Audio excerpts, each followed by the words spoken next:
अगर आप UGC net English literature की प्रिपरेशन शुरू करना चाहते हैं लेकिन आपको समझ नहीं आ रहा कि शुरुआत कहाँ से करें, कौन सी बुक्स पढ़ें, नोट्स कैसे बनाएं और इतने बड़े सिलेबस को कैसे मैनेज करें, तो आज मैं आपको अपनी पूरी प्रिपरेशन जर्नी बताने वाली हूँ।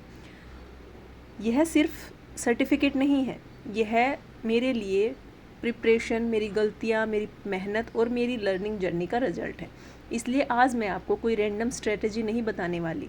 मैं आपको बताऊंगी कि कैसे मैंने अपनी प्रिपरेशन को इस तरह अप्रोच किया और अगर मुझे आज फिर से शुरुआत करनी होती तो मैं क्या डिफरेंटली करती।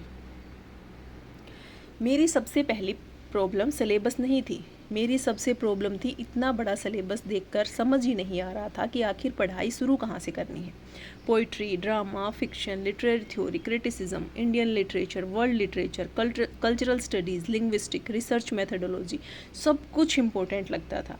फिर मैंने अपनी प्रिपरेशन को एक सिंपल प्रिंसिपल पर डिवाइड किया। पहले सिलेबस समझो, फिर प्रायोरिटी तय करो। मैंने पूरे सिलेबस को एक साथ पढ़ने के बजाय अलग अलग सेक्शंस में डिवाइड किया।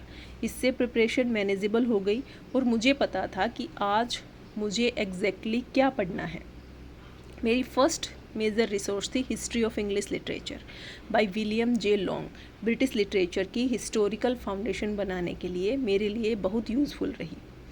थ्योरी के लिए beginning theory by Peter Barry, लेकिन इसे मैंने सिर्फ रटने के लिए नहीं पढ़ा। पहले कॉन्सेप्ट समझा, फिर टर्मिनोलॉजी और थ्योरिस्ट को कनेक्ट किया। लिटरेरी टर्म्स के लिए एम.एच. अब्राम की ए ग्लोसी ऑफ लिटरेरी टर्म्स। इसमें टर्म्स, कॉन्सेप्ट्स और लिटरेरी वोकेबलरी को सिस्टमेटिकली कवर किया जा सकता है। लेकिन यहाँ एक बहुत इंपॉर्टेंट बात है, सिर्फ बुक्स खरीद लेना प्रिपरेशन नहीं है। मेरे लिए बुक्स फाउंडेशन थी। लेकिन यह समझने के लिए कि एग्ज़ाम वास्तव में क्या पूछ रहा है, मैंने पीवाईक्यू को बहुत इम्पोर्टेंट रखा। पीवाईक्यू को सिर्फ एग्ज़ाम से पहले सॉल्व करने वाली चीज़ नहीं है। पीवाईक्यू मेरे लिए काइंड ऑफ सिलेबस डिकोडर बने। जब कोई क्वेश्चन आता है तो मैं सिर्फ आंसर नहीं देखती, मैं देखती हूँ यह क्वेश्चन किस राइटर से है, किस वर्क से रिलेटेड है, क्रोनोलॉजी पूछी गई है या कॉन्सेप्ट, इसी टॉपिक से आगे क्या पढ़ना चाहिए। अभी क्रोनोलॉजी पे आते हैं तो यूजीसी नेट में क्रोनोलॉजी भर भर के दी जाती है, जिसमें राइटर्स के नाम दे दिए जाते हैं, उनके वर्क्स दे दिए जाते हैं या फिर एज के अकॉर्डिंग लगाने के लिए दे दिया जाता है। ब्रिटिश लिटरेचर मेरी प्रिपरेशन का मेजर पार्ट रहा। मैंने इसे राइटर्स की रैंडम लिस्ट की तरह नहीं पढ़ा, मैंने इसे क्रोनोलॉजिकल जर्नी की तरह पढ़ा। इस एज के लिए मेरा फिक्स्ड फ्रेमवर्क था: background, major writers, important works, literary features, chronology, important terms और फिर पीवाईक्यू। अभी क्या था कि मैंने जो नोट्स बनाए थे वो इस हिसाब से बनाए थे कि सबसे पहले राइटर्स जो सबसे पहले हुआ था वो, और उसके बाद में हर ईयर के साथ जितने भी राइटर हुए हैं उनको पेज पे सेपरेटली लिख लिया, सिर्फ राइटर्स को। इससे क्या होता है कि क्रोनोलॉजी उनकी राइटर्स की याद करने में आसानी रहती है। स्क्रीन पे आपको दिख रहा होगा, मैं शो कर दूँगी। इसी तरह किसी राइटर को पढ़ते समय मैं सिर्फ बायोग्राफी याद करने की कोशिश नहीं करती, मैं राइटर को उसके periods, works, chronology, important concepts और पीवाईक्यू के साथ कनेक्ट करती हूँ। अभी जो आप नोट्स देख रहे हैं वो मेरे हैंड रिटन नोट्स हैं। मैंने पढ़ते टाइम उनको सीक्वेंस में पहले उन राइटर्स को लिखा, फिर उनके वर्क्स को लिखा, उसकी हिस्ट्री को लिखा, और जितने भी पीवाईक्यू क्रोनोलॉजी के हिसाब से आए थे वो मैंने सारे सेपरेटली लिखे हैं। और नोट्स के बारे में मेरी एक सिंपल फिलॉसफी है, नोट्स ब्यूटीफुल होने से ज़्यादा यूज़फुल होने चाहिए। इसलिए हर चीज़ को कॉपी नहीं करती मैं। मेरा गोल होता है कि जब रिवीजन का टाइम आए तो एक पेज देखकर पूरा टॉपिक रिकॉल हो जाए। थ्योरी में मेरी स्ट्रेटजी थी पहले कॉन्सेप्ट समझना और फिर थ्योरिस्ट, टर्मिनोलॉजी और इम्पोर्टेंट वर्क्स को कनेक्ट करना, क्योंकि थ्योरी सिर्फ डेफिनेशन याद करने में स्ट्रॉन्ग नहीं होती, आपको यह समझना होता है कि पर्टिकुलर थ्योरी लिटरेचर को किस तरह देखती है। बाकी यूनिट्स के लिए मेरी अप्रोच ज़्यादा टारगेटेड रही।